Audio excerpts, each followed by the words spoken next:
Got it. All right. Okay. Oh, I Live see a on- little live streaming icon on YouTube, it looks like. So that's good. Got it. All right. Okay. Nice. There's the chat settings. I live see a on- little live streaming icon. Oh, there we go. Meow says, Whoa! there we go. Hey, everybody. I love when the chat Welcome. starts working. You're in chat now. Hey, everyone.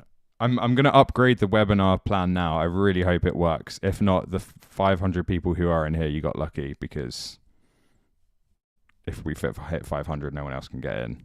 We're at like 470. Where's everybody from? Oh, Istanbul, goodness. Bristol, Belgium, Germany, Whoa. Oh, Holy Ukraine. Lord. That's dope. Russia, Stay safe. Czech, France, Ohio, Turkey, Nashville. I saw Nashville. I'm in Nashville. Egypt, South Africa, San Antonio. Czech Republic, Austria. Poland, Pakistan, Very Mumbai, cool. We have a lot of international people this time, I feel like. Egypt. Yeah, it's only like 50% US, I think, and then 50% the rest of the world, which is Oh, Very cool. cool. That is awesome. Someone is from my mom, so that's cool. Yeah. So am I. Hey, you guys should link up, Caleb. Long lost brothers or siblings. I think they said my mom, not your mom. oh, I mean, cool. My mom Really and we're insult the brothers, insult or the sis- coach. siblings. That's cool. We've got over 500 now, so I'm guessing that went through instantly, Yeah. which is pretty cool. That's Yeah, looks good. seems pretty slick. It's helpful. Someone's from Bacon. What a boomer. Big The Island, Zoom is Hawaii. pretty slick. Maui is on fire right now. Jake Just call me a boomer. Yeah. Some pretty From cool Maui. functionality they got there. That's incredible. We got 21 on YouTube as well. What's up, YouTube people? What's up, Hey, YouTube? YouTube. Welcome to the show. The big show. Guys, but- make sure to set your chat settings to everyone. Everyone, that's right. Okay, change it from hosts and panelists to everyone. Make sure you do that first and foremost. We have a couple reminders going out to folks to join, so we're just sticking around a couple extra minutes to make sure that everybody gets in. Yeah, right. I was just Climbing up past 555. Go. cool. Japan. Puerto Rico, Seattle. Isn't it getting to be whale watching season there? I think it is. Whale watch. That's where all the orcas hang out during whale watching season in Seattle, right off the This coast is fix there. the mix. You know? Never seen a whale. I'd like to. My brother just went on his honeymoon to French Polynesia and Oh, snorkeled with humpbacks, and it looked freaking Wow. amazing. what He was like what meters away. That sounds Aren't scary. they killers? what island? So he did he did all of them. He did a bit of a tour. I can't remember which island it was for the humpbacks, but he did like Tahiti, and then he did some small island that was kind of like Bora Stilts vibe. I don't think they did Bora Bora. Oh, dude, Oh, whales were deadly. I want to go there. So Well, I think they started breaching, and that's dangerous because if you're in the water and they breach and they fucking land on you, like, yeah, that's pretty sketchy. Yeah. night. But so then they had to get back in the boat and stuff, but then they were just swimming with them. It looked amazing. That's definitely on my bucket list. Yeah, dude. 100%. Those huts, like right in the water. Beautiful. Especially when they breach their contracts. That's funny. We're going to start shortly. We're just giving a chance for everyone to come in to there's people still joining. So This is it. just drop where you're from in the meantime if you are just getting here. 608. Great turnout, guys. This Yeah. is pretty this is awesome. Seems you guys all seem more engaged than usual. Really good turnout, which crowd. is awesome. We love a good crowd. Welcome to all the Waves crew. Yeah, who's here from the Waves email? Show of hands. Show of hands, yeah, if you're from Waves. Me, here waving. Hello, me. Oh, Sick. It's a humorous bunch too. Yeah, Some yeah, comedic talent some- out there. I've noticed already. yeah. I'm showing my hand. Oil Wave. That's a really good band name, Royal Wave. Mm. Yeah, it's not bad. I hate it. It's all right. So Boo. guys, so make sure to change your chat settings to everyone. Again, for those of you just kind of like trickling in now, change your chat settings to everyone. Okay. Unless you don't just- want to. Just a heads up to the recordings of this webinar will be available in school in the classroom tab for what, a week, Rob? 7 days from the last day, which is Wednesday, so till next Wednesday. Cool. Unless you are a VIP. Unless you're VIP. Lithuania, Israel, DC, We're still climbing. Istanbul, Spokane, Finland, Israel, Denmark, Florida, Bulgaria, Brazil, Berlin, Brooklyn. Brooklyn. Brazil, Well, I've got a Brazil. question. Who is this their first time? It's terrible. Great question, Michael. Woo! I was at a concert last night. It's been a long day. Who's first time interacting with mastering.com? Like, is this your first time that you've ever heard of us? Type of one in the chat. Weird. Oh, holy. Hello, new people. Oh, okay. Wow. Oh, No way. Whoa. Oh, it's nice to meet you guys. Yeah, that's Sweet. awesome. Welcome. Just got one to death. Welcome. Oh, we got some twos though. I know what that means. Sweet. Well, that's exciting. One person said old Moam. Hello, old Nice. friend. Hello, darkness, my old friend. All right. Cool. That's exciting. A lot of new faces. Yeah, that's Sweet. awesome. Oh, we're still adding some folks. Okay. I think that's pretty good. 666. We're right at 666. Perfect time. Perfect time to dive right in. It's a cursed webinar now. All right. Well, I think maybe we should jump in. Let's do it. Let's Everyone do ready? it. I want some fire emojis in chat. We ready to go? Yeah, we're at 667 now. We're okay. I'm gonna put a fire emoji in there too. More. There. This is a great crowd. All right. Yes, I'm so excited. Here we go.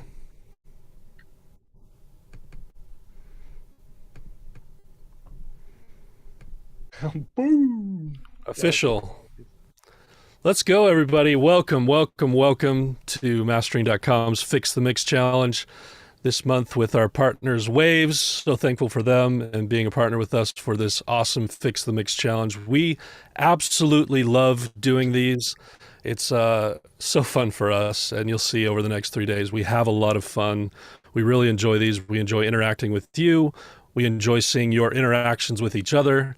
And it's just a nice break for us. We're running an education platform in a school all the time, and we love doing that for sure, but this is just something new and different for us to do and to offer something for free to everyone, just to hang out and hopefully help fix all of your mixes. So excited to be here. Welcome to everybody. Welcome to everyone new, especially.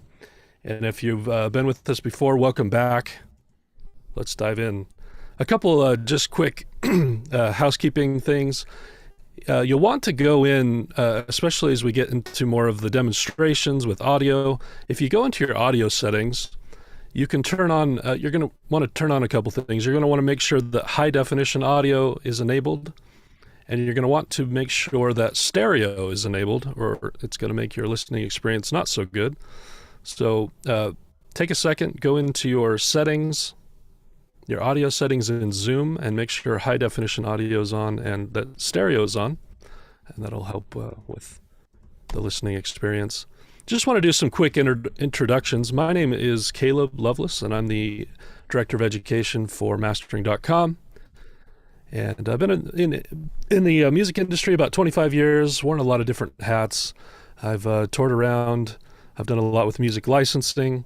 I've done a lot with working with artists and producers. But I also really love the mindset behind music, and I've been in education and teaching music for a number of years now, and I really especially love getting into the philosophy and the mindset behind what it takes to be more creative and more successful, both in technical skill and in the business for the music industry. And I just love working with students and working with artists to help people get to where they want to go. We also have Mr. Jake Codeweiss here today, Body by Bacon. Great shirt, Jake. Jake's history goes, he was born and he learned to walk, and then he started signing record deals. So it's pretty much just like that. He's been doing this for a long time. A total guru of the industry. He's done a lot of music licensing as well. I think he has something like 1,500 music licenses out working for him right now, not tracks out, but licenses that he's had, right? Old. Yeah. With various companies, and he's an absolute pro teaching, mixing, and mastering. You'll see a lot of him this week. And Jake, it's just really wonderful to have you here, man. I'm gonna go get bacon right after this. Yeah, right. Immediately after. You haven't had any yet? He's definitely doing keto, if any of you are wondering. We have Dane Holmes in the dark, in the shadows there. Dane Holmes is another great addition to this crew for this 3 days. Dane has worked with such brands as Coke and Cadillac, Intel. He's worked with major artists from all over the world. He's also a phenomenal mastering engineer and mix engineer, and we're really lucky to have him. We'll be hearing from him a little later today. We have Michael Gilbride there in the hoodie. Say hi, Michael. Hello, everyone. He's the general manager of Mastering.com. He's the reason we're all here today. He's the reason why we're doing this with Waves.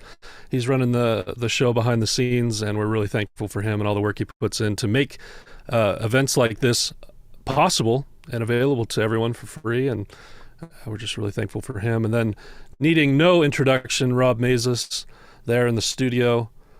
If you haven't heard of him before, you've just never been on YouTube, because he's been teaching musicians in this space with the Musician on a Mission, Radio Ready Single, and various programs for longer than I've been alive. So Rob's awesome. We're really thankful to have him here today. And yeah, that's, if you want to know who we are and interact with us as we go, that's a little introduction. Hopefully we can get to know each other a little bit better as we go on. So, what is the overview for the next 3 days? All right. Each day is going to have a 60 to 90 minute Zoom training. And I'll laugh as I say that, because we rarely get done on time, because we like to talk and we like to answer questions. And so a lot of times these meetings will go 2 or 3 hours. We'll do our best to make things concise, but we also want to just give you a lot of information. So if it runs long, that's okay. And I don't think any of you will mind too much. But also, if you do have to hop off, just know that these will all be recorded and you can watch these later. So it's not a big deal. If you need to catch up, and if you have some sort of obligation, feel free to hop off, come back when you're ready, and then just catch up. These will be reposted a couple hours after we're finished every day, and you can find those in the classroom, in the school community. And if you haven't gotten into the school community yet, you're going to want to do that. You're going to want to hop over and find the email that we have sent out inviting you to the school community. That's where you're going to be interacting with everyone and also able to watch the replays. So make sure that you do that. And if you didn't get an invite, you'll have to reach out to us. We'll have to try to get you one. It might have gone to junk mail or something like that. So try to find that. We're going to mix in some mixing philosophy, so a presentation. We're going to start each day with some presentation on mixing philosophy, then a demonstration. So we want to show you how to do it live. And then we're going to send you away with action items or some homework based upon what we talked about that day for you to work on your own mix. And then hopefully by the end of the 3 days, we've got a new perspective on things and we're able to improve on your mix. In addition to this, you'll be doing a lot of interacting within the school community, and we'd love to see that for sure. I've already loved to see the interactions that have been happening so far. Everyone's sharing music and helping each other. That's half the reason we do this. We love seeing that interaction. So I definitely encourage you all to get in that school community and interact with each other and help each other out, because that's what it's all about, right? We're just trying to be better musicians and help each other grow. All right. What is fun about this challenge? Okay. I'm going to talk about some things that are good about this challenge and some limitations as well. What's fun about this challenge? Number one, we aren't going to hold back at all. We want to give you as much information as we can in the next 3 days. There's no secrets. You can ask anything you want. We're an open book. We're happy to give you as much information as we possibly can in these 3 days. There's no secrets that we're hiding.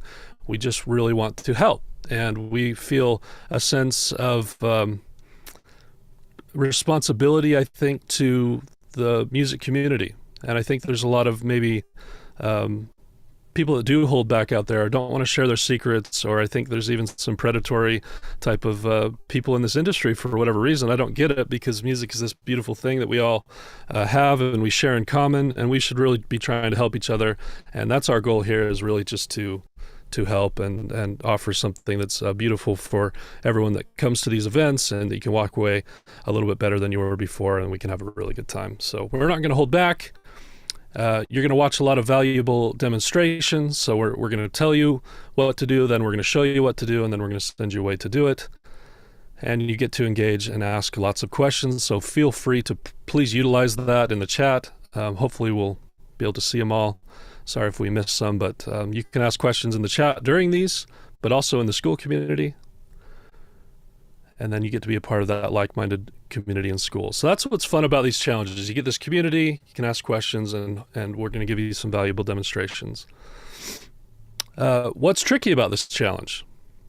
Okay, it's only 3 days. That's the most obvious one. So can we teach you everything there is about mixing in 3 days? Of course not. And we want to be very clear that we don't think that the road to great mixing is honestly a quick fix. You know, it's not something that you can really even change permanently, all the way in 3 days. You're not going to get all the way there. But can we move the needle? Of course, and that's what we're going to try to do. We're going to try to make you better in the 3 days. But we also really believe in the value of repetition and hard work and just doing things the right way. And that may take some time.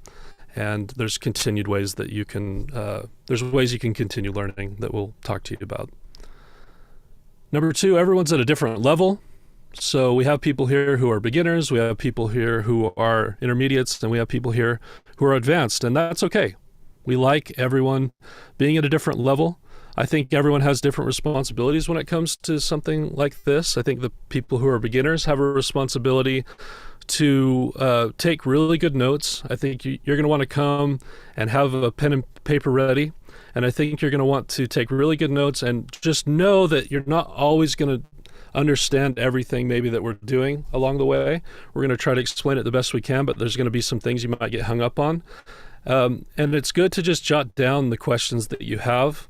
And Google's your friend when it comes to filling in a lot of those gaps or asking questions in the community. There's a way that you can get some information both in the community, but also just doing Google searches, doing your own kind of research on a lot of this stuff. We're going to give you the big concepts, but a lot of it is something that you're going to have to kind of research on your own if you don't know what we're talking about. For those of you who are intermediate, a similar type of thing, you're just going to really want to focus on the big picture stuff. And then those of you who are advanced, a lot of what we're going to go over hopefully is stuff you already know, but also it's going to be an opportunity for you to sharpen those tools and also help other people, which is cool. So you get to step into the role of of answering people's questions, which is a way to learn and deepen your understanding of learning. So we welcome everyone, no matter what level you're at. The big one, though, I think that's a challenge for these 3-day mix challenges is room and ear issues. And you have to understand that, we come from a line of thinking to where we understand that a big problem with a lot of people's inability to translate mixes properly, or even translate the productions they have in their head or masters or whatever they're doing, is actually falling back on room and ear issues. In every listening position that you're all sitting in right now, probably for 95% of you, you're not hearing things accurately unless you've gone in depth in analyzing your room and treating it perfectly and doing kind of a lot of work with that. It's possible that sitting in your listening position right now, you might be hearing frequencies, for example, plus or minus 12 dB of flat. And so that makes it very hard sometimes then to mix properly, right? If you're hearing things inaccurately, there might be some issues there. And you've probably been noticing that for yourselves. I'm sure it's been discouraging. And one of the ways you've been dealing with that is you've had to go to the car, you've had to check on headphones, you've had to kind of get this, run this algorithm in your head of problems in various different places that you're listening, and you kind of put that all together and do the best you can. And that's okay for the scope of this challenge. You're just going to have to do that, but also understand that that might be a limitation. Now, we are going to address that, because what we're going to do is not just teach you to use your ears, but also to use objective tools to help you push back on your mixes. So we are going to try to circumvent some of the problems that come with room and ear issues that come along with it. If you don't have a room that's accurate, you haven't been able to train at a really high level to hear those frequencies, you've been developing bad muscle memory actually in that listening position that you're in. So we know that we're up against some challenges here, and we'll just have to do the best we can with it, but we also just need to keep those things in mind. This is an example of room modes, if any of you are interested. Just to dive into it a little bit, any set of speakers in any room are going to reflect differently, and those waveforms are going to clash into each other and cause what's called room modes, which means there could be giant buildups or attenuations of sound in any position that you're and the main problem ones would be the ones that are happening in your listening position. It doesn't matter as much if it's happening in the back of the room, but a lot of times it's happening in your listening position, and so it's building up or attenuating there. Anyway, that's a problem we'll have to try to figure out and circumvent. So that's just kind of getting the general stuff out of the way. Now I want to jump into our 3-day mix challenge, and I want to start our journey into mixing by discussing, what do you think? What do you think we're going to start with to figure out how to be better mix engineers? Production. Production? Oh, it seems like the cat's out of the bag here. Yeah. Maybe our name gave it away. That, or the page that literally explained that we were going to start with mastering that everyone saw. We're going to start with mastering. Smart crew. Why are we doing that? Is that kind of weird for anybody? Does that throw Someone anybody said no. Yeah. There's a reason for this. Let me talk to you a little bit about the method behind our madness here. And this is going to be what helps us circumvent some of the problems that you've been experiencing. So this is actually going to be very important for you as we go forward with this challenge. We have a unique perspective at mastering.com because part of what we've done is trained mastering engineers and educated them pretty much longer than anyone has. And we learned something along the way.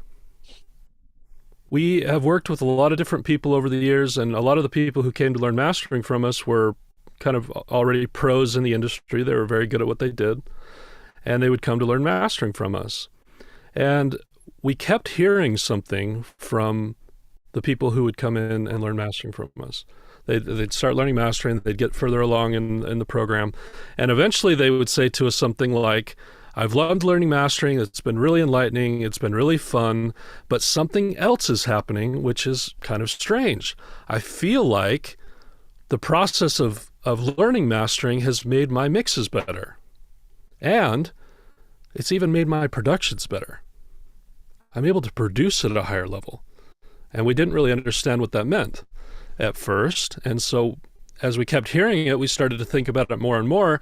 And we realized at some point, and I think we actually uncovered a big secret about what has been missing for most people when it comes to music education for producers and engineers. It's that even for people who had been doing this for a long time, there were technical, objective principles and concepts and tools that they had not gone deep enough in their learning of.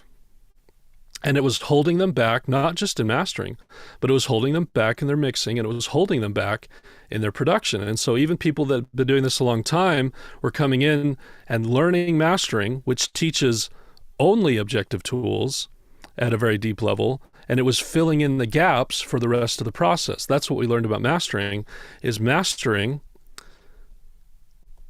the only fully objective part of the whole process. Think about it. Production's fully creative, it's subjective, right? We come in, and that's how most of us start. We learned an instrument, maybe we got a DAW. We want to express ourselves. That's one of the beautiful things about music is we love to express ourselves, and we love to express our creativity. That's the fun part. So what happens is we have an industry full of people who come in focusing on the fun part, and they're self-expressing, and even people that have been doing this for a long time, what tends to happen is those deep objective principles that aren't necessarily the fun part get overlooked, and we replace the deep learning that we need with tips and tricks and presets and templates and stuff like that. And that does pretty well at getting us some of the way, but I think what it does cause is it causes most of us to hit this kind of intermediate plateau where we're kind of faking it on some of the stuff. And because we're faking it on some of the stuff, we hit this wall where we're just not able to break through because we just are lacking this deep objective learning. So what was happening is these people were coming in to learn mastering from us, and it was finally filling in the gaps for the stuff that was missing. So we said, hold on, we need to focus on this part with people more. And we started building programs that even people who were starting, not people who were just necessarily in this, have been doing this for a long time, but people who were just starting learning music and production and mixing, we started teaching the objective stuff first, probably the way it should have been taught all along. And it was causing people's ability to get the more subjective part on a deeper level. Their creativity was unlocking. What does it mean to be objective? It's the left-brained. It's the measurable part. It's the analysis. It's the metering. It's referencing. That's the stuff a lot of people don't want to get into. But what we learned is that when people were learning these parts of the process, it wasn't just affecting these parts. Their creativity was unlocking. They would get to the more creative parts of the process, and suddenly, because they have that deeper understanding of the objective parts of sound formation and creation and altering, they were not hitting these roadblocks in creativity. They weren't getting stuck anymore with the technical skill. Suddenly, when they had a sound in their head, they knew exactly how to get that sound in their head to come out of their speakers.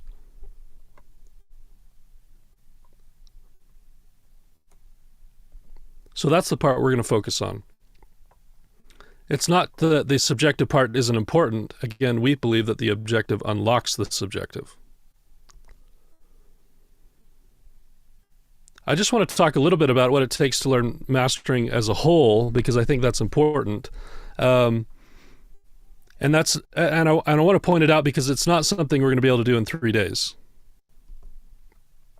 What it would take to fully learn mastering is getting a room that you could trust, full room correction, ear training in that room so that you can get that objective skill set, a deep understanding of the audio tools. So going deeper on the fundamental tools, EQ, compression, saturation, limiting, all that kind of stuff at a very deep level. And all of that is moving towards the ability to develop instincts. For people who are 80% of the way there, the road from 80 to 100% really boils down to speed and intention. No more guessing when it comes to knob turn, how to shape sound. There's no more knob turning.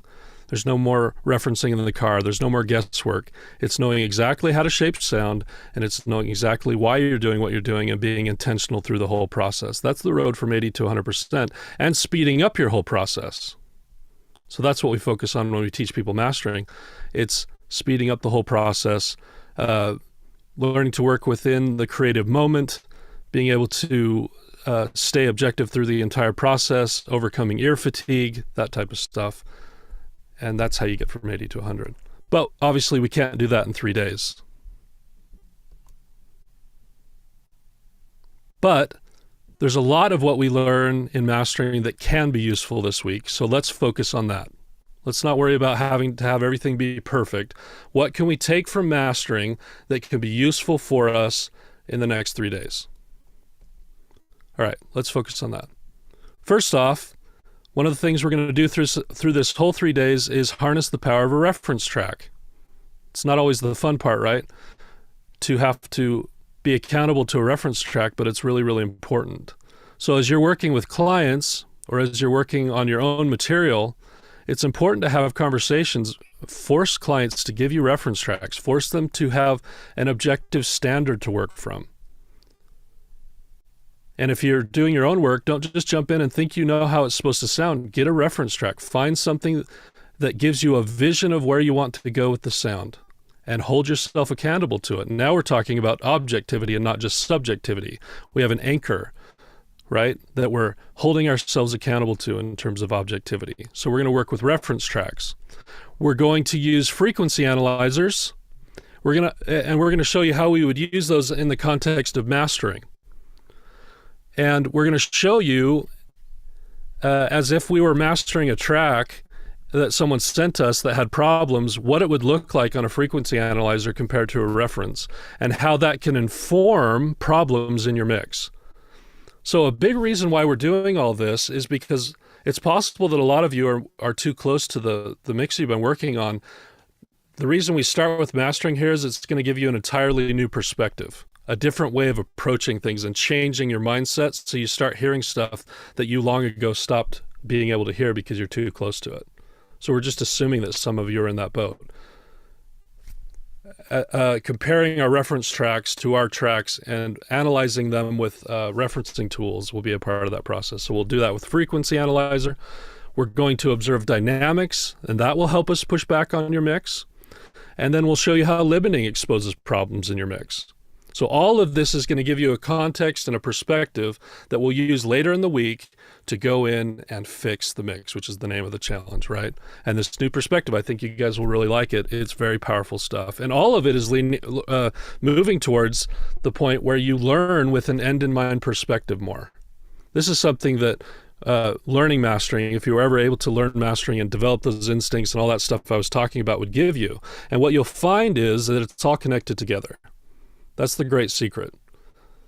The moment you press record for the first time, all the way up to the moment you apply the limiter at the very end of the process is all connected. And that moment you apply the limiter, every choice you made from the moment you pressed record all the way through the process, both the good and bad choices, will be very apparent to you. And so when you get that end in mind perspective, what happens is you start making different choices all along the way. You change the way you produce music, you change the way you mix music, so that, because you'll know by the time you get to the end, everything's going to work properly. So we'll try to get some of that end in mind perspective, even just these next 3 days, even though we're not going to go fully deep on learning mastering, because that's impossible to do in 3 days, but we will get some end in mind perspective. So the 4 goals for today: learn the power of the reference tracks, learn to use EQ analysis tools to push back in your mix, learn to observe dynamics to push back in your mix, and learn how limiting exposes everything. But what I don't want you to do is to get hung up on the rest of the mastering process. We don't have time to teach that as a whole. We're just using some of the tools from mastering to help you change your perspective on your mix and give you a different opportunity to work on it in a way you didn't have before. But don't get hung up on the rest of the mastering process. It's okay if you don't understand that part. It's just important that you learn some of these tools. First off, to break this down a little bit more, the power of the reference track. Do all of you use reference tracks already? Or do some of you not? Be honest. What's it looking like? I can't see chat. A lot of yeses. Also a lot of no's. Yeah, there's quite a lot of no's. Yeah, I'm it looks like surprised by how many 50-50. no's. That's okay. Yeah. That's why we're here. If you are already, that's great. We're going to learn to use them even, hopefully even deeper. And if not, this is going to totally change your game. It's going to change your life. It'll change your whole perspective on everything. References become, we talk about this objective part, right? How can music be objective? Well, it's objective when we have a target. And references become that target. And it's the target that clients set for you. I work with a lot of different mix and mastering engineers and producers, and I'm able to teach people the technical skill they need to have to be successful in this industry, to be competitive. But it really, so much more than people expect, boils down to your ability to work with clients that will set you apart. Your ability to do that fine detail work up front of getting notes and getting references from clients right up front that will make or break your business. And for your own material, that ability to hold yourself to a standard of reference, even when it's your own material and you think you got it, that will set your music apart. We use them as anchors, and it eliminates the guesswork. And it's going to guide us for mixing and mastering decisions on this 3-day challenge, but also just in your general workflow. We're going to show you how to incorporate it if you're not already. I want to ask a question here real quick too, is like the one thing that's really useful for is breaking out what we call the intermediate plateau. So who here in the chat feels like they're at that intermediate plateau? Because that's where I was stuck for years and years. So curious to see. Yeah. Feeling that would resonate. We've all been there.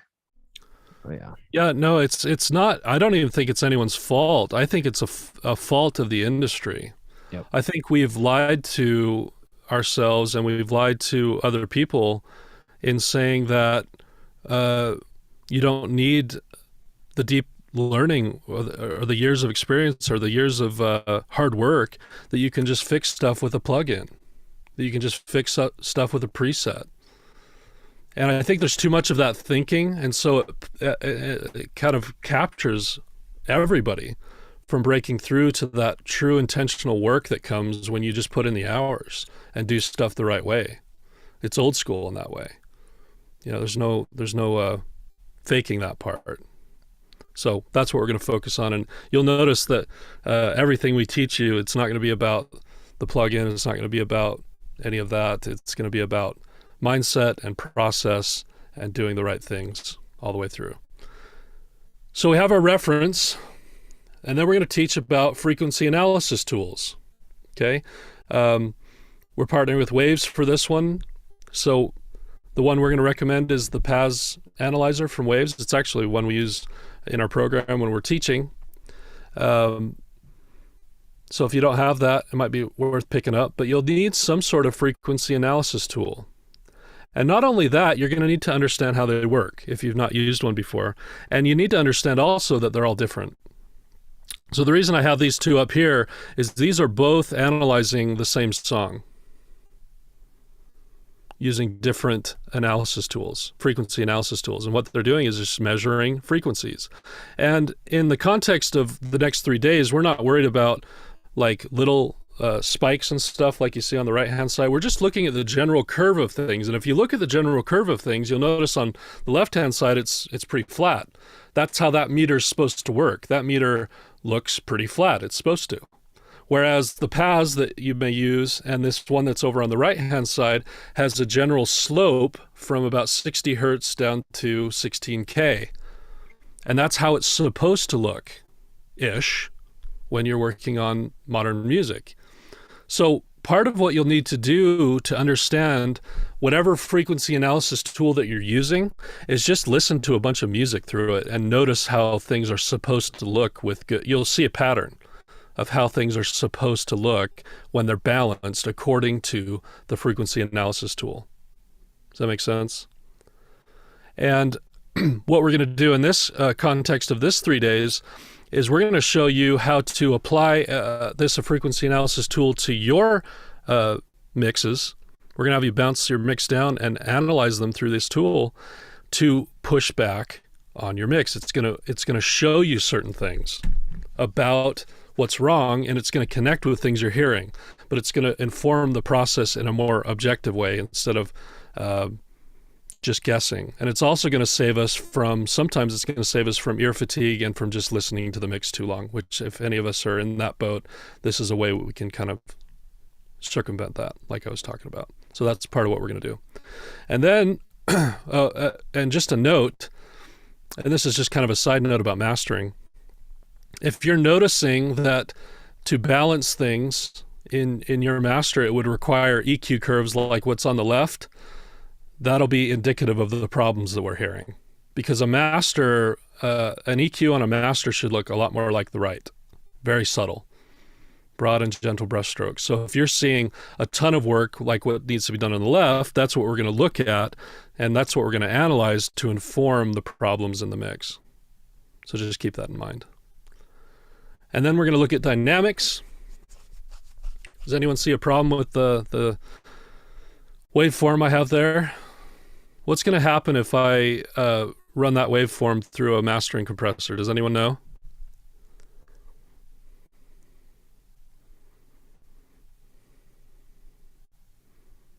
Somebody said bacon. Yeah, it's too much. There's definitely too much bacon on that. Yeah. Every It's time going to we start ask a pumping question- like crazy. You won't be able to set your compressor to do any work on where it needs to be doing work, and it's just going to be handling those massive transients. Now, we could use our eyes and a compressor in a mastering phase to hear problems with dynamics. So we're going to assess that as well, both with our eyes, our ears, and a compressor. We'll show you how to do that. That's also going to push back on potential problems in your mix that you need to solve. Does that make sense?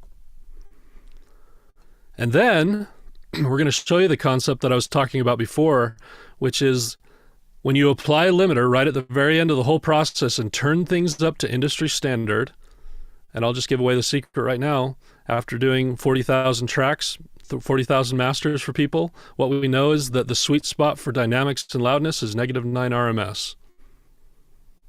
So write that down. But when we turn it up to -9 RMS, what you're going to hear is all the problems that we hopefully already discovered are going to become much more apparent. All the mistakes that were made all through the process are going to come blaringly into observable light. It's just going to hit you right in the face. And it should confirm what we've found through our metering up to this point. So it'll just be a fun kind of exercise and if you're having trouble hearing any of this stuff, it's going to make it a lot more apparent. So that'll be fun. All right. Who's ready to see all this in action?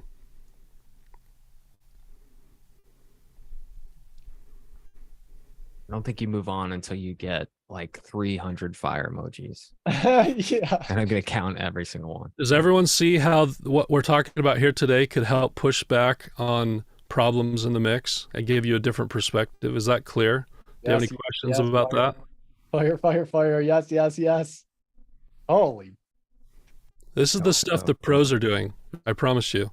This stuff is very powerful. So watch this part. Even though the next 2 days are going to get a lot more into mixing, they're going to deep dive into mixing.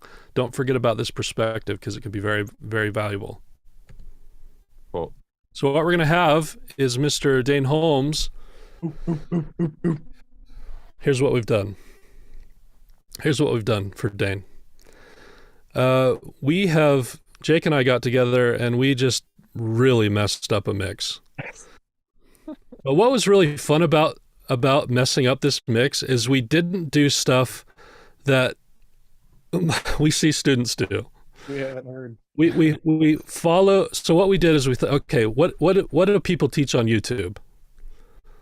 Like just blanket things that you always hear on YouTube to do to mixes. Let's do that to this mix without like listening to it and having kind of the ears to hear it, and just see what happens. So it's like turn up 3K on the vocals, or like add this frequency to this instrument. We just did the stuff that everyone says to do, and it was incredible how bad it turned out. Now, Dane hasn't heard this, so we're going to be sending it to him for the first time, and he's going to be acting, playing the part of the mastering engineer, which he's a very good mastering engineer.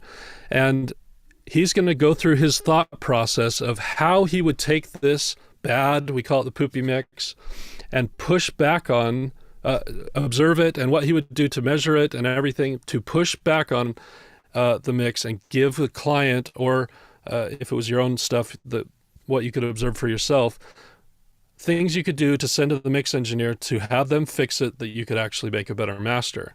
And how this will apply to you is that we can use that same philosophy to now push back on our mix for the next 2 days. Does that make sense? Makes sense to me, Caleb. And then 100%. and then we're going to be really mean to Dane, and we're going to try. We're going to. You see number 5 there on Dane's window. Throw Dane under the bus. What we're going to do is have him try to master this really terrible mix to prove that mastering is not going to fix the problems that we have here. Poor Dane. Poor Dane. I feel bad every time. Yeah, Caleb No, you gets don't. really mean. Caleb gets really mean to Dane during this. We're not very kind. Yeah, just become a stepbrother. Believe in you, Dane. You're getting people doing the Peter Pan clap for you. I believe in you. Yeah. Let's go, Tinkerbell. And I apologize to everyone's ears in advance. This mix does not sound good. But again, we didn't do that much, and we did the stuff that you normally see people say you should do on all your mixes without using our ears to observe what really needed to be done. All right, Dane, take it away. Dynamically, this actually doesn't look that bad, but we'll see and listen and hear. So I just want to touch really quick on, I just want to re-emphasize some of the things that Caleb has already mentioned in his slides.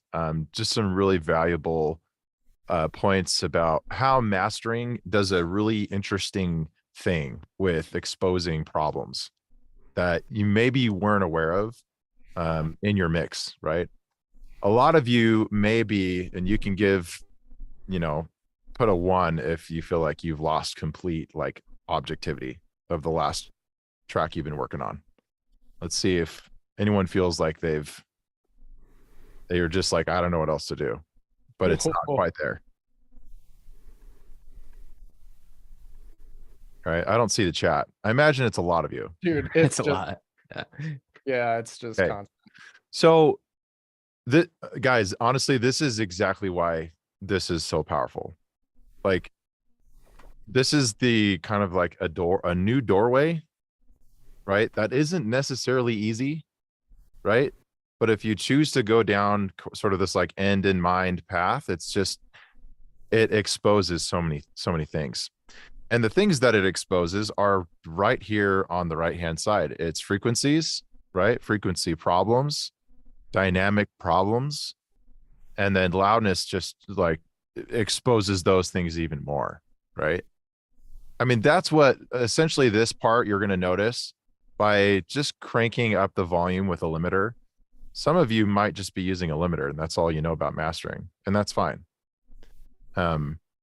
But literally just by bringing up the volume, you'll notice just how much more obvious, even more obvious. So we're going to listen. What we'll do is this. We'll listen to the poopy mix first and make some initial observations as a mastering engineer, right? And I'm going to be paying attention. What I want you guys to pay attention to is my thought process, right? For this whole entire thing.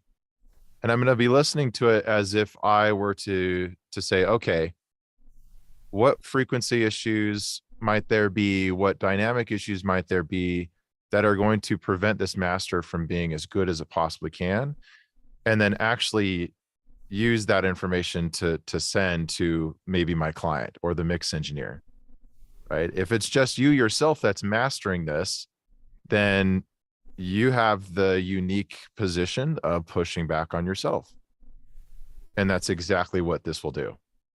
So let's go ahead and we'll just go through these bullet point items here, starting with one. Let's listen to this mix, and if you have to we have to turn off our mute everything to save our ears after a few seconds, so be it. But we're going to go ahead and listen to this and then make some observations, just initial observations. And then we'll go ahead and import the reference as well to get that objective sort of viewpoint of where are we compared to that reference. That's our sort of anchor point, like Caleb mentioned. All right, we all ready? I'm going to hit play.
I've heard enough, so I love it. Michael's in. I always mix, love the poopy. Great mix, Michael. What's wrong with it? It's my new track. It's live on Spotify. all right, let's go ahead and just listen to a reference really quick. I'm going to go ahead and import. Jake sent me, let's see, we've got Get Up and Fight, Signs, or no, that's the Poopy Mix Blockades, Thought Contagion. I think these are Muse references that the client hypothetically sent to us. Let's go ahead and just throw one of these in to our reference. Maybe a little loud. Just watch your ears, guys. Yeah, you can turn down your. In fact, that's what we'll do. This will be louder than the. Yeah, bring the gain down on that. Yeah, let's do that really quick here. Destroy us. Get this solo.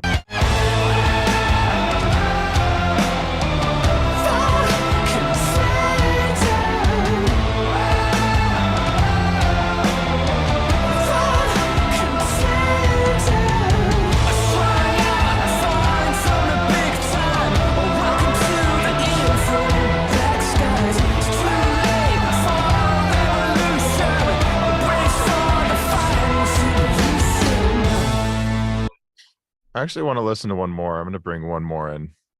Sounds exactly the same. I don't hear any difference. I prefer the former. You prefer the first one. Go ahead and listen to this guy.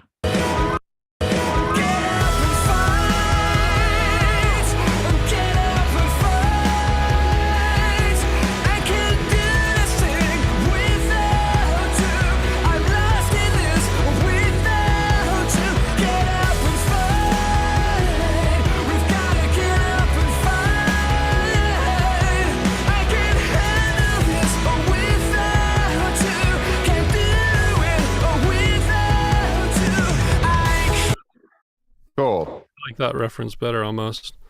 Though both of these masters are too slammed. Come on. Come on, man. I mean, just look at the wave file, right? Some serious heavy compression and limiting. But I mean, that was their choice, but let's just think objectively here. What's going on between these two? I'm going to go ahead and fast forward it to the chorus. I think this is the chorus.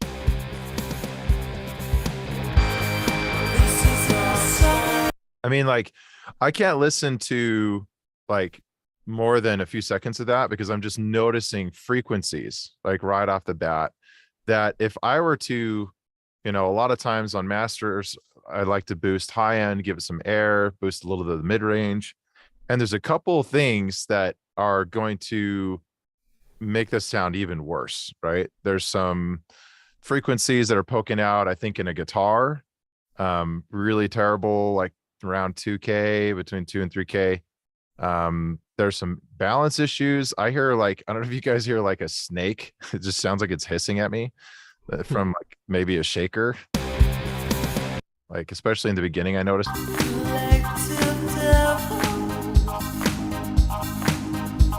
Snake's out to get me. Like, that's all I hear. And so that's a balance issue that I can then say, okay, I need to actually push back on the mix engineer and say, why don't we turn this down? Or I can shelve high frequencies. And so those are the types of sonic issues that we're going to be dealing with, right? The other thing is the dynamic issues, right? So there's some rogue things here. It's not terrible. But listen to the low end here.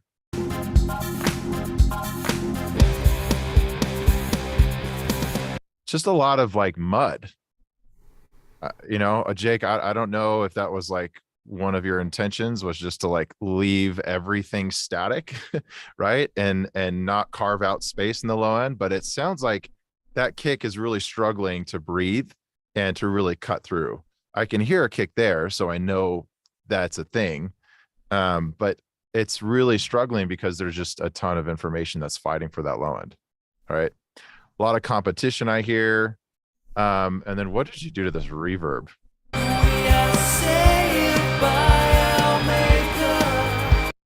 It's just like,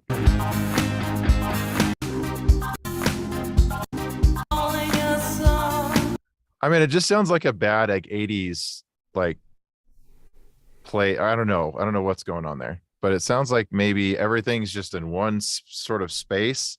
And there's no separation in terms of front and back. I mean, there's a lot of things that as a mastering engineer, like let's go ahead and see what happens by just putting on a limiter. Like, in fact, let's put on the L2, or I've got an L3 pulled up here by Waves. Let's just see what happens. Okay. And then we'll compensate by bringing down. Rip ears. Yep. So let's just see.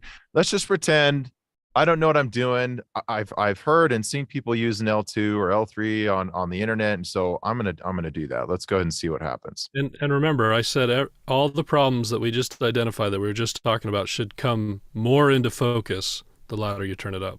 And Dane, can you start with a lower threshold here, and then like ease into it just for everybody's sake? Yep. Okay, and guys, maybe have a hand on your volume as he kind of turns this up. Everyone ready? Yeah, at the ready. Just give me a fair heads up. Get your hands on the knob. Okay. All right, here we go. Let's loop this.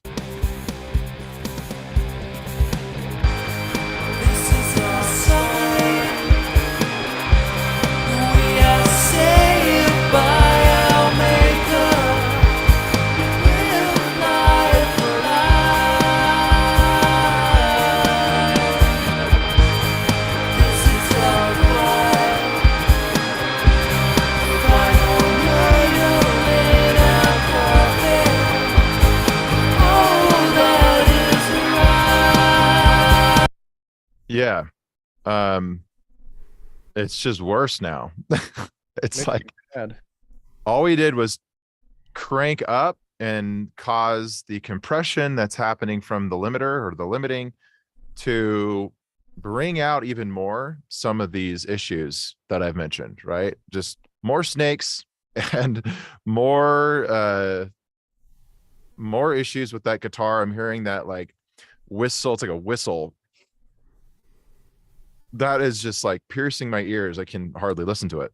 And what I'm going to want to do, if I didn't, let's pretend I didn't have access to the mix engineer. I was like hypothetically on an island where I didn't have access to anyone else but just me and my tools. I would start coming in and carving things out and but then it's going to like carve those frequencies out of other instruments that need those frequencies. And it's just like, it's going to cause a series of like collisions that just like make this not be as good as it should be. This mix could be way better, which would then make the master way better, far better. Okay. So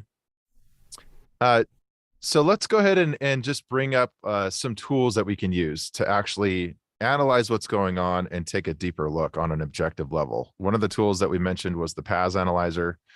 So I'm going to go ahead and bring things back to where they were, turn this off, and pull up directly on the track here, pull up the PAS analyzer. And I'll do just a quick rundown of like the settings that we have here.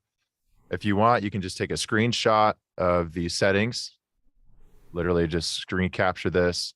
This is like 29 bucks usually through Waves, really affordable. There's other free ones as you know, we showed you in the slides, but this is one that we've relied on like a lot. And these settings here, as you can see, I have like a resolution setting here, but the most important thing is the response time and the fact that I have it detected as RMS.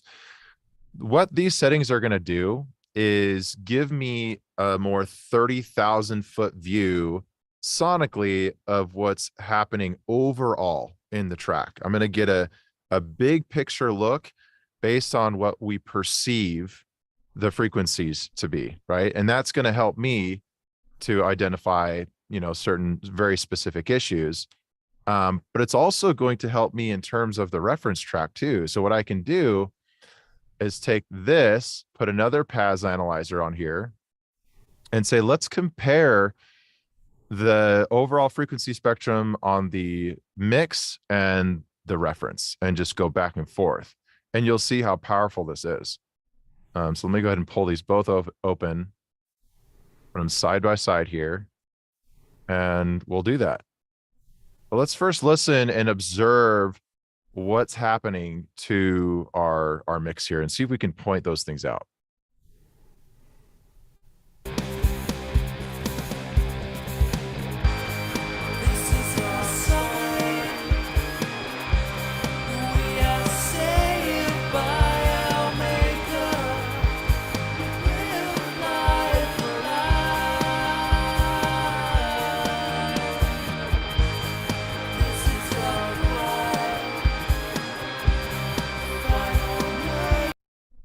All right. So a couple observations here is, for one, you can kind of see in the, you know, obviously this is like picking up the reference track, right? Where there's an obvious loudness difference because this is mastered, this one isn't. So we're not paying attention to that. What I'm paying attention to is what's here in the orange. This is kind of the leftover average sonically of what's happening. And I can see that frequency, I think, is around like 2 something right here. That's coming from the guitar. Look at that. You can see it in the yellow. It's just really, really hurting me bad. It's, yeah, that's what's causing me to want to turn it off. And maybe subconsciously, you're wanting to turn it off, but you don't know exactly what frequency that is. So this is one of the tools that we can use, but what we really need to do is develop the ears to actually hear these frequencies within just a couple seconds. Because then when you can couple these two together, the visual with what you're hearing, that's going to be extremely powerful and useful to you to push back on your mix engineer or to push back on your own mix. Right. And see exactly what do we need to do. There's no guesswork. You have objective frequencies that you know are a problem. And you can go back and push back and say, okay, sounds like these are coming from the guitars. Pull up your guitars. Oh, sure enough, there's that spike in that guitar. And then you can affect the just that guitar, bring it back into the master. Now that problem's gone, we don't have to take out that 2K area from the entire mix, right? Yep. And this is even telling a bigger story here too. If you remember when I talked about the analyzers before, the pads should be sloping down from 60 to about 16K. And if you look at the reference track, look at that nice slope. It's doing pretty well, right? We're not worried about the bumps along the way. We're just taking kind of a general snapshot of the whole thing. It's sloping down pretty much like it should. Well, if you look at our mix, it's more flat, which is not how it's supposed to look. And so what that tells us right off the bat is there's not enough low end and there's too much high end. All those shakers and sibilances and all those types of things are actually, if it was a matched volume, the high end would look much higher than the reference and the low end would be lower than the reference. And so just a big picture scope, right? We're seeing problems at the low end, problems at the high end. That curve is just not right. We could get it to look right if we do the right things in the mix. Yeah. So let's listen to the high end really quick, like based on what Caleb is saying.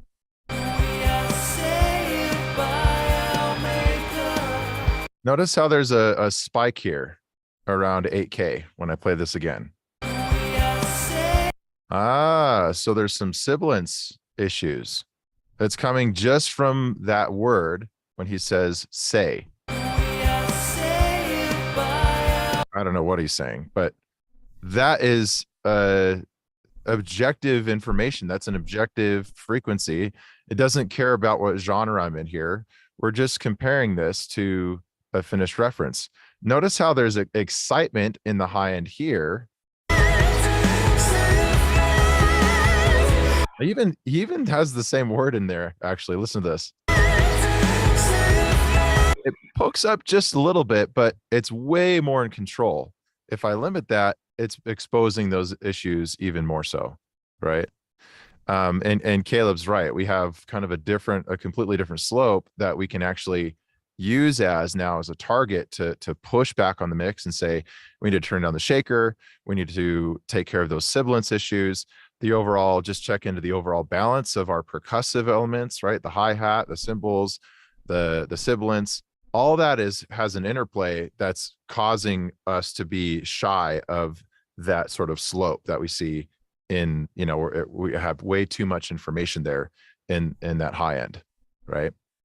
So that's the PAS analyzer. That's extremely helpful, especially as you're starting out. You can lean in a little heavier on this, but this will only take you so far. What you have to do is gain the objective ear and listening skill to actually hear where these things are coming from, right?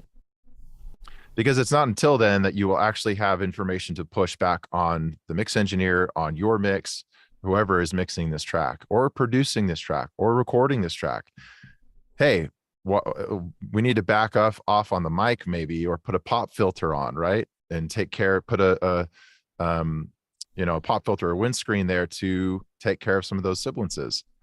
So it's all of a sudden not just pushing back on our mix. Now we're thinking, oh, it's actually pushing back on the production and in the recording phase as well. And it goes as far back, believe it or not, as your arrangement decisions. This will affect your arrangement choices, right? What elements that you choose to make up the difference, right? And your low end, right? That we have a certain low end profile that this Muse mix and master is showing us. We have a certain mid-range profile, a certain high-end profile. And those things come first and foremost, obviously, from the production decisions and the production and the arrangement decisions. That's right. The end inform in the beginning. Now, if you don't have, though, a perfect room right now, or you're mixing on headphones, you're just going to have to lean into this stuff a little bit more for the next 3 days. And that's okay for now. But at some point, you'll want to connect what you're seeing on these with accuracy in your room. Yeah. And we ourselves have tuned rooms as mastering engineers, me and Caleb and Jake, and we work in those environments. Right now I'm a little bit limited because of headphones. Worked on them enough, to still hear obvious issues, right? And my ears can tell what's going on. But as a final right decision, I would personally have the room and the environment that I'm comfortable in, the speakers that are tuned to my room and everything, so that I can trust 100% what I'm hearing. But there are some very obvious issues here that, even with just the headphones that I have, my DT770s, I'm able to hear those things. So anyways, so there's kind of the frequency analysis. I don't know if there's anything else that you guys noticed, Caleb or Jake, that is worthy of pointing out there. Nope, I think it confirms pretty much what we were talking about. There's some mud in there. You notice there's a heightened bit at around 500. The high end's too much. The low end's not enough. That's just like big picture stuff. And then some of it will just be balance issues. Those don't necessarily show up on the paths, but once we get into the mix, we'll be able to balance that a lot better. And I think a lot of everyone in the chat is hearing that stuff. I think people are pretty keen. Right. And as far as dynamics, analyzing dynamics is really easy. So now we're on to this third point here. Okay. This is really just about observing the peaks, right? Right now, we don't have any peaks because this is a mastered, limited, super compressed track. And so here on the reference, I can see that there's definitely room for a little bit more dynamic control. And I would want the mix engineer or myself, if I was mixing it myself, to go back and consider areas where I can rein in the dynamics so that I'm not getting, I'm not having these peaks over sort of react to the compressor, right? Because that's what will happen. And we demonstrated that before by showing you in that slide that Caleb showed you, just those peaks. And I think a lot of you kind of had the right idea that, hey, these are going to hog, all these peaks are going to hog up the reaction of the compression, right? And it's going to only compress either kick or snare or whatever it is that is causing these transients to kind of appear in our reference, or sorry, in our mix. Doesn't look too bad, but I think when we analyze this, you'll see major problems, both on a compressor and a limiter. Those spikes we're seeing are going to cause problems. Let's check it out. Yep. Let's go ahead. Let's see here.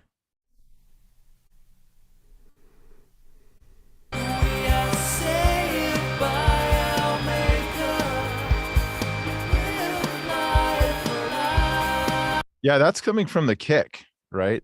That you can see that every time that transient hits the kick, which is interesting because It's usually the snare. Yeah, it's usually the snare. And the compression on the snare sounds weird. It sounds like papery, tingy. It almost sounds like too, I don't know how to describe it other than it sounds like just kind of like tinny and thin. Sounds like a tick, right? Tick, tick. And even though the kick is causing these peaks, right? I still don't hear that. So it's a combination of the mix elements not letting that breathe, right? Maybe some EQ decisions on the kick to let the beater poke through. So we have a perception of that coming through without it being super, super dynamic. Yeah. And that's going to cause our compressor. So let me go ahead and pull up a compressor really quick and show you. So Justin Smith says the fact that the kick sounds so muddy yet is causing those transient spikes is wild. That's right? exactly the point I'm making, right? That's what we're talking about. That's exactly what we're talking about. It's crazy how that low end energy can create those spikes, and it sounds more like mud rather than something sharp to your ear. It's interesting because you'd think, again, that the brighter things would be the things that are causing transients. But one of the things you have to understand is that low end actually carries more sonic weight. It's thicker, right? And so if you have uncontrolled low end in a kick like that, it'll actually cause crazy transients, even though you might not even be hearing it as much. It could be subatomic frequencies that you're not even hearing at all that are causing big spikes. So uncontrolled low end is really hard on compressors, and this is the stuff we face as mastering engineer.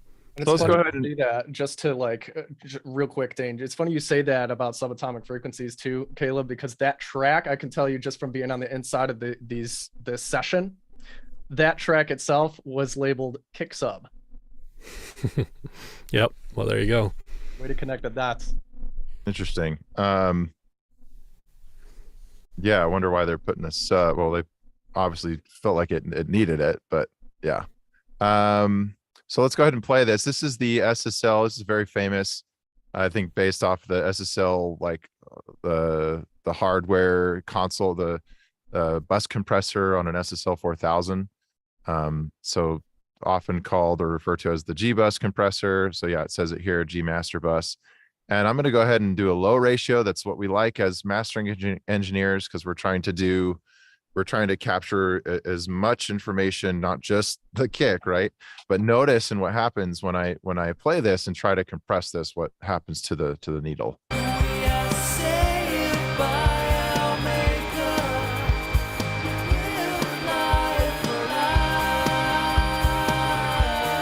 All I'm getting is kick. That's all I'm getting, right? And I've got the lowest ratio it'll let me go on. So let's do a slower attack.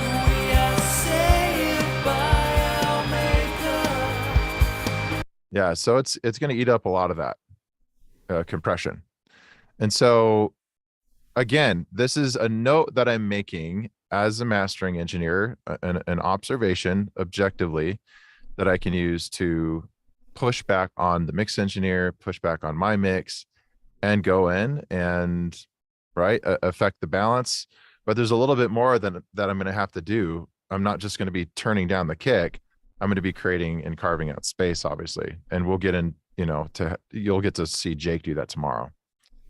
So we've already kind of demonstrated loudness, right? Like bringing up the loudness with a limiter. But what we want to do is see, okay, how far away are we from this -9 target, -9 RMS target that Caleb talked about? After doing so many masters, we've landed on this as being kind of the sweet spot dynamically for when our track is going to behave really, really well successfully on all streaming platforms, on all different mediums, right? Whether it's digitally, whether it's vinyl, etc. Right? So let's go ahead and I have this is just a stock RMS meter. You can get an RMS meter pretty much in any DAW for free. So I've got this pulled up. Let's go ahead and just compare where we would sit at if I was to limit this with like an L2 or an L3, and see if we can kind of match the, without any EQ, without any compression, see how far we have to go with loudness. And everyone watch the limiter here and see if you can identify the problem that's going to happen here. Yeah, so I'll go ahead and sure, yeah, we'll do the reference, or sorry, the mix first. Let me put this back to out there and pull it forward.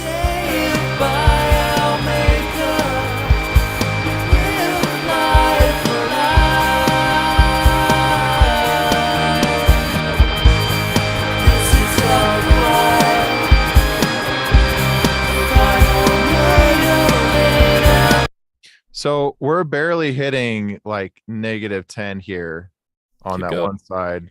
Keep going. You want me to keep going? Yeah, I get to see what happens when you get to 9. That's the whole point here. Yeah, sure. Let me turn down my master. This is hurting me pretty bad.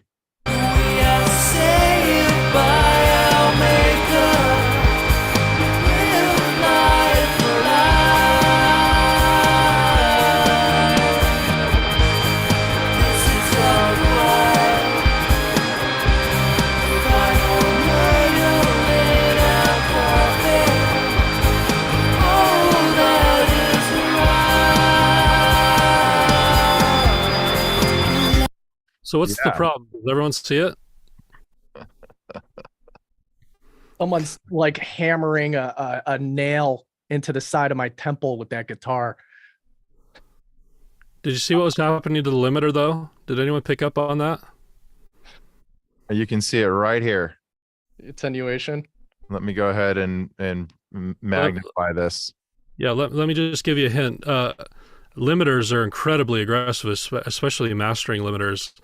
It's a brick wall, right? And you would never want more than like 3-ish dB of reduction on a mastering limiter, for sure. But watch what's happening. Yeah, so I'll play it one more time, but you can see it right here, -8.8, -9 decibels of compression.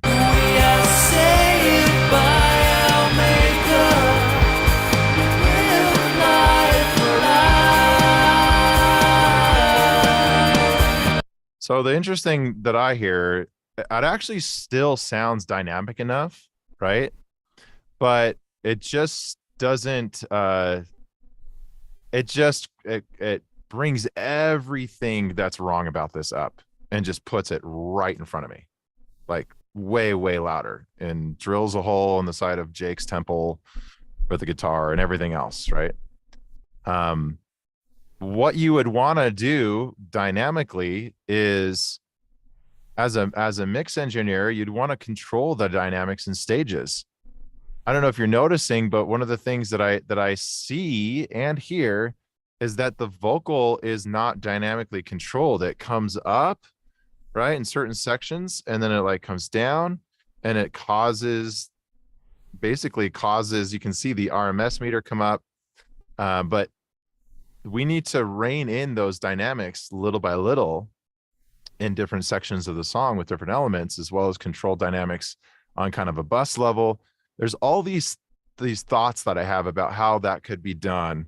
And I would tell Jake or whoever is mixing this, to go back and fix those issues. So we're getting kind of like specific, right? And we can give specific objective information to the mix engineer, or to myself, if it's you who's mixing it, to actually put into the mix, right, and affect this to get it to where it needs to be. This is something we're going to focus on in the next couple of days, is incremental use of tools.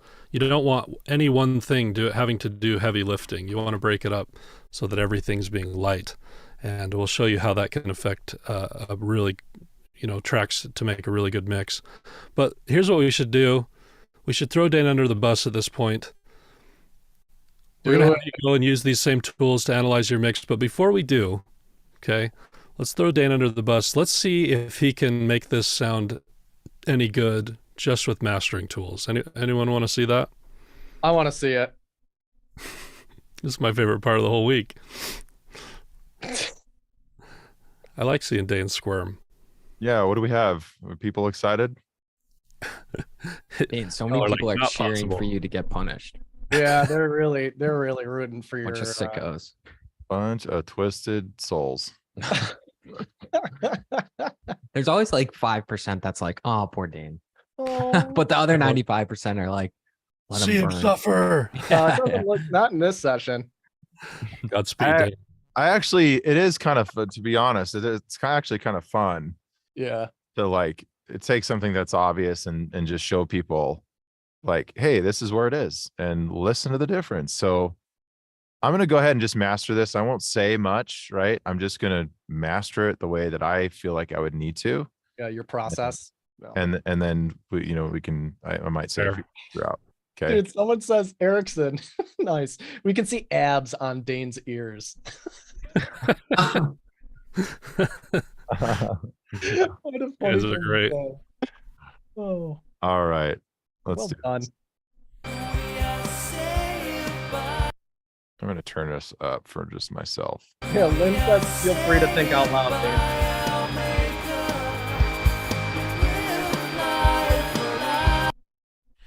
Ugh.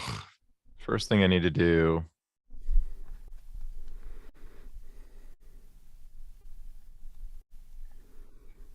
This is a Waves EQ, pretty simple, pretty standard. First thing you need to do is turn off that limiter. Well, fortunately, it's not doing anything. Oh, all right. Yeah, I went back and I bet I wasn't paying attention. no, it's all good. I'm glad I forgot to when we were testing our audio earlier, but anyway. So this is the first move that I'll do is just a high pass filter up to about here. Love this EQ. Yeah, it's super, super simple, super steep cut. It This is a just simple one. saves us from all those subsonic frequencies that Caleb was pointing out. You mean subatomic? Subatomic, whatever. Subaromic. It's all.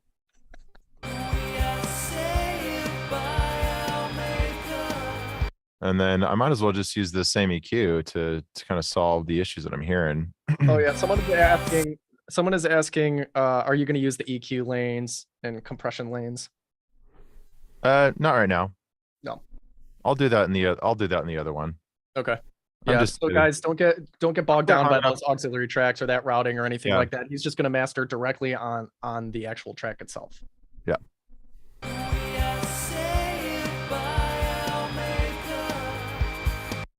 I'm gonna hurt your ears, guys, just a little bit here. Thank you for the warning.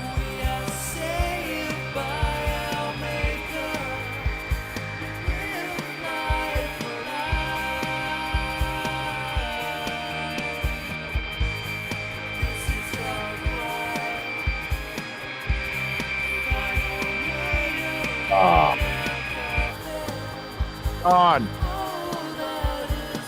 Along with everything else. Yeah, along with everything else I want at that frequency.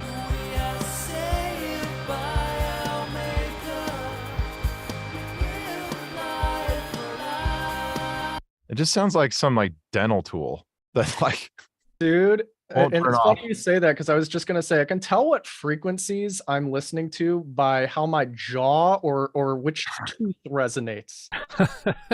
I feel like dental anxiety. Like I'm in the like waiting room and I hear someone screaming like stop. It's a canine. All right, that's definitely 3K right there. But now it's gone, but I've also affected that kind of like focus and perceived loudness area, right? But that's what I have to do.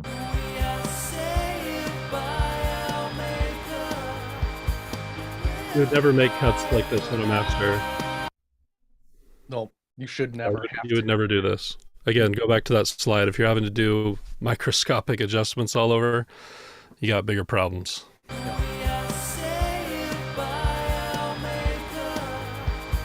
It's like I want to use a de-esser on this, right? So I might pull up I would never do this in a master, but if you guys would let me, You can do whatever you want because I it's would not pull a up, typical situation. It's Yeah, just for get fun. creative. Get creative, bro.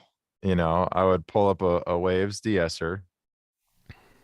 That's not the Waves de-esser. Let's find it here. We're using all Waves tools this month. Yeah, almost all of them. All right, and come in here.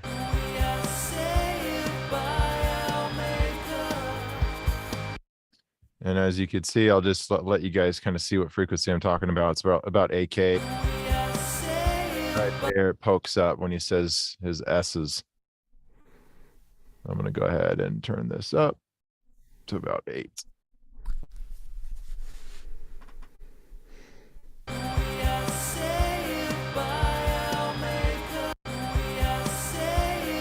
Did you see that? Yeah. It caught that little devil. Yep.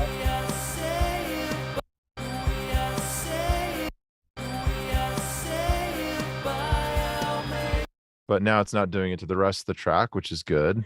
Not right now. Yeah, exactly. Not at this moment. So go ahead and just, no, it's not what I want. I'm Yeah, just guys, gonna- we're gonna link you to all the multi tracks for this.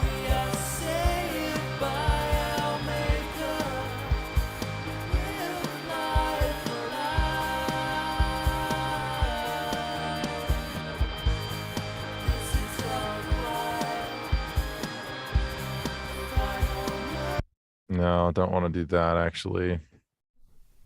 Yeah, Jake was saying if you don't have a mix that you're working on, it's best if you have your own, but it doesn't really matter. We're going to post the multi-track session for this song. This is the song we're going to be mixing the next couple days.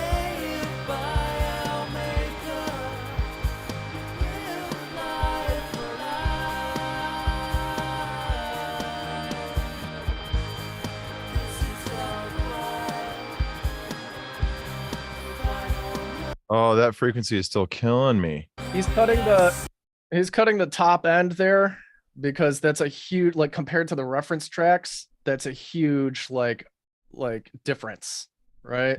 It's really boosted up quite a bit on the poopy mix. I'm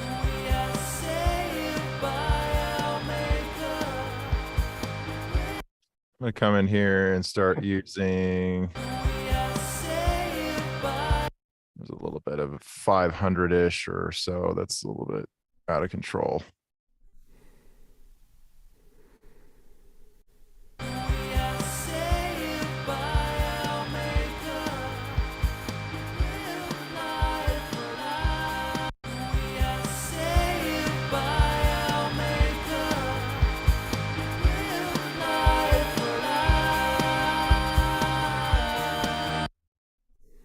It's a lot better.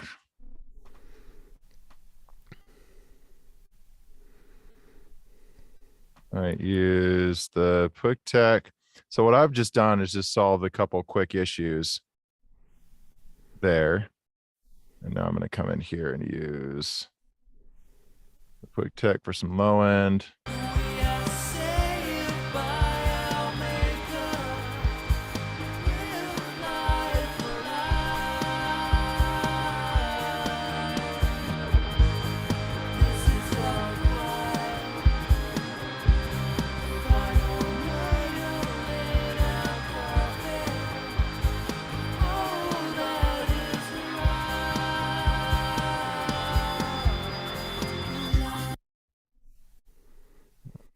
Yeah, and just again, just like as a reminder, guys, just to be clear, this is not something that I would personally would master, right? This is something that obviously needs work, like earlier on in the process, Yeah. on. So that's the whole point here. This is just I a would never challenge for master Dane. this. This is just a challenge for Dane.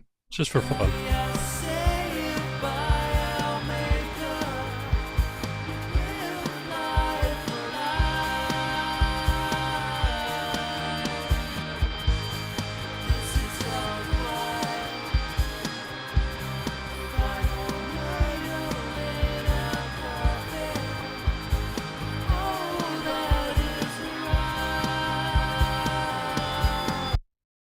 I'll listen to this really Now quick. that's Know fair.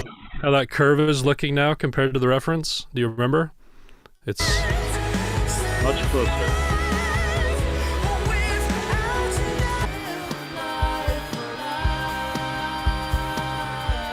Bring this down a little bit more. Yeah, let's get them volume matched.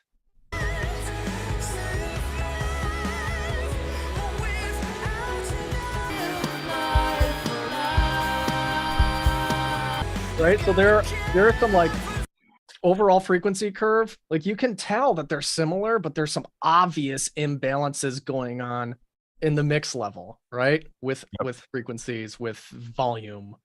It's starting to become more and more clear. Yep.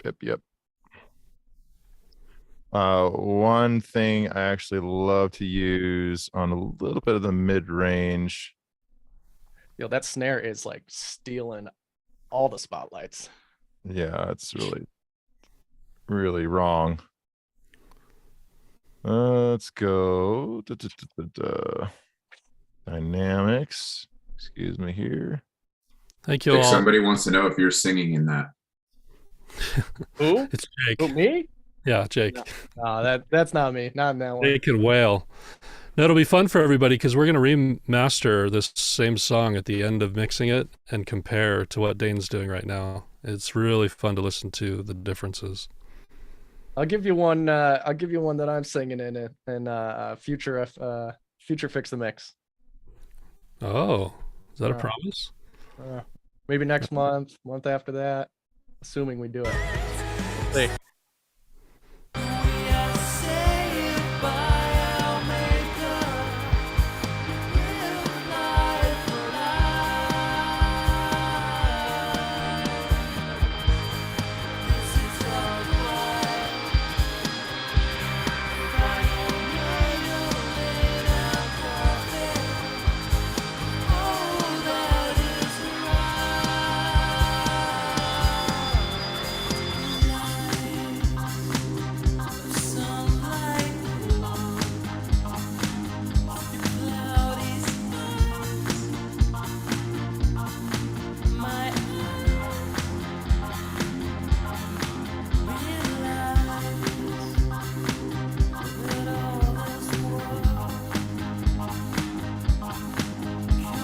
Oh, there's so many balance issues that are making me mad.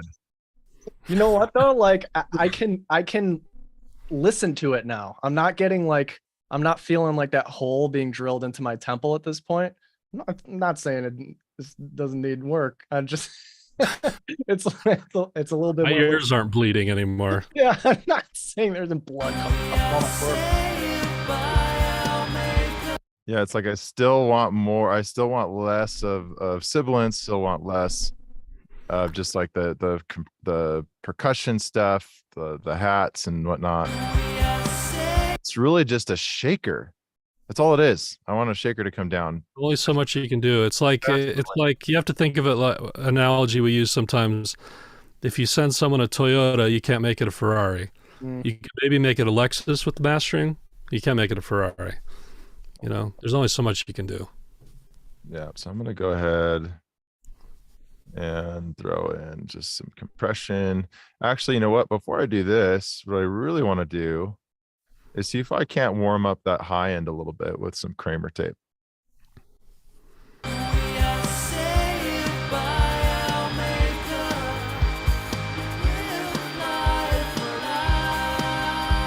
Tape compression can sometimes help a little bit of that harshness.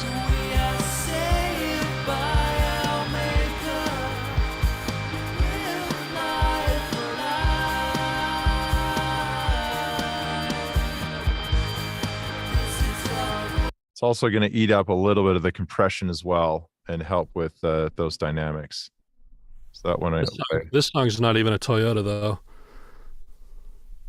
Yeah, it's one of those. We're looking at like a 1990 brown Ford Probe or something.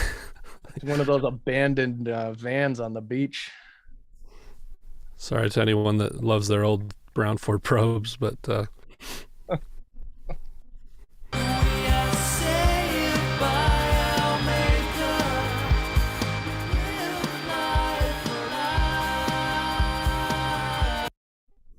it's like I want a little bit more even.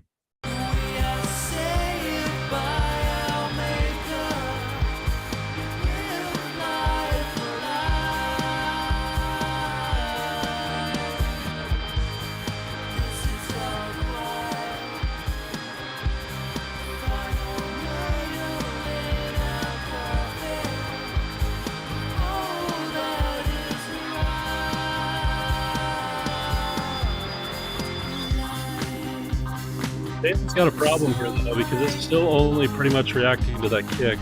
It's not doing much to glue the rest of the track. That's the problem here. Yep.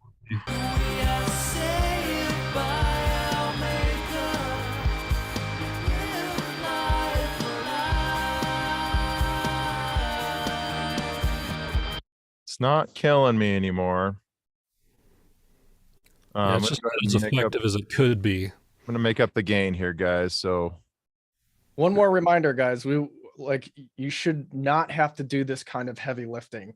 You should not have to do this much at all. Like ever. You just shouldn't.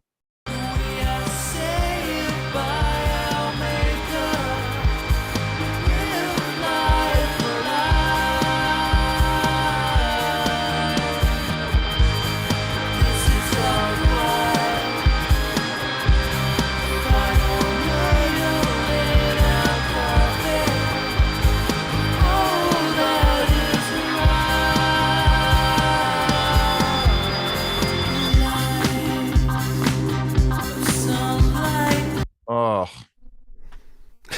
struggle bus. Guys, you are gonna get you guys are gonna get like an A/B comparison of this versus the mix we finish after the next couple days. Okay. A lot of fun. I think Dane's losing though here.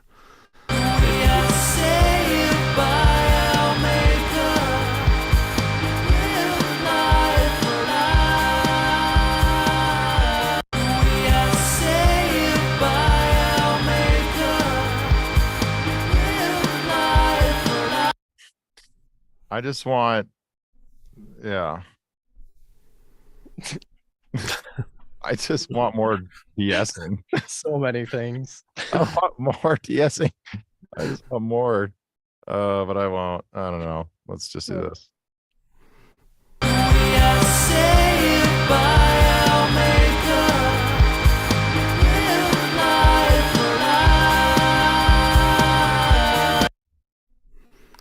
go ahead and Also, put I this would in like, here. Dane, if you wouldn't mind when you're done here, I know you're almost done. A quick A/B plugins versus no plugins. Yeah. Sometimes mastering will make it worse. Even all this on a bad mix.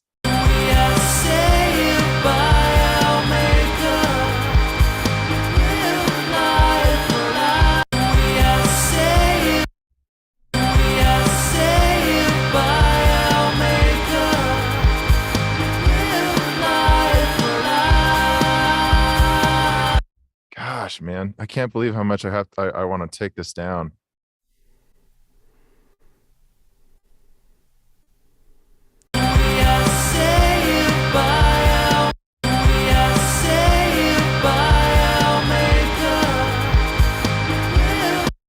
I almost always boost high end. I can't do that here.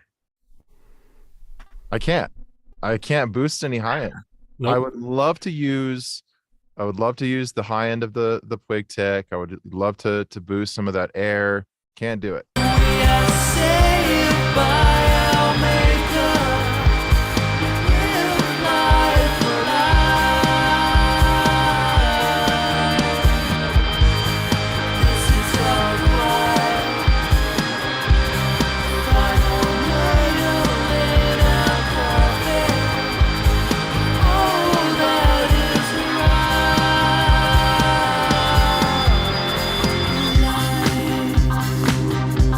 Okay.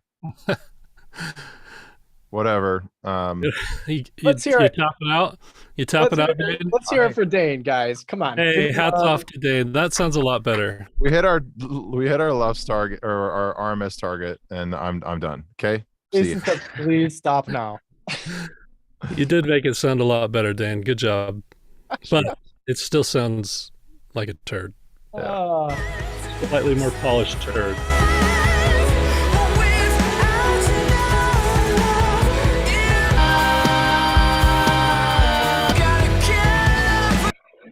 So this is actually not. There we go. Uh, Oh yeah, and then I need to take. Yeah, we're good.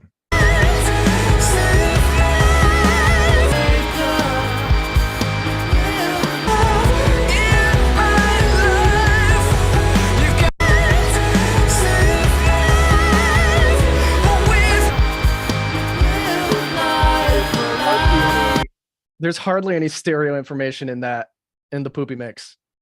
Yeah. Hardly any whatsoever. My brain's definitely racked with torment from all of the many issues. Torment, he said. Good job. It'll haunt Right. you tonight. Dude, can we get a like AB? pre and post plugins? Yeah. Yeah, sure. All right, let's do that.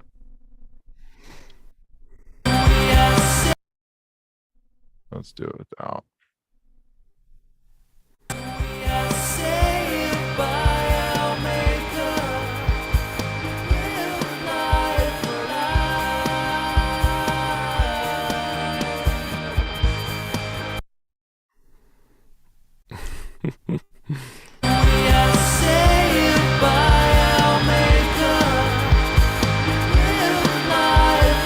It's not. I'm upset.